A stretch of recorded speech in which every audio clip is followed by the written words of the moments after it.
Installation of the beams for the Patiowell 10x8 metal shed.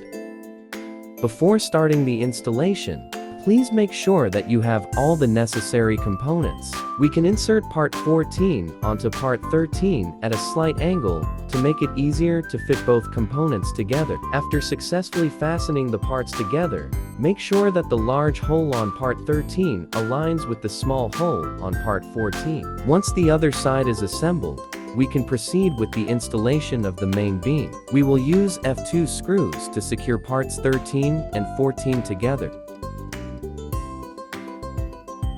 For the sake of subsequent installation, do not tighten the two sets of screws at the very edge, and do not tighten the screws near the edge too tightly.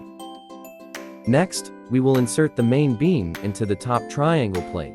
If the main beam cannot be assembled, try pushing the top triangle plate outwards. Please note the position of the main beam, with the screw holes facing upwards. Then use F2 screws to fix the main beam with the triangle plate. Next, we will install the auxiliary beams. We will place part 14 on top of part 13 and align the screw holes. Then, we will use F2 screws to secure them together. Note, please ensure the correct orientation of the auxiliary beams, with the screw holes facing upwards. Finally, we will use F2 screws to secure the auxiliary beams to parts B2 and B3. In this way, the installation of our roofing beams is completed.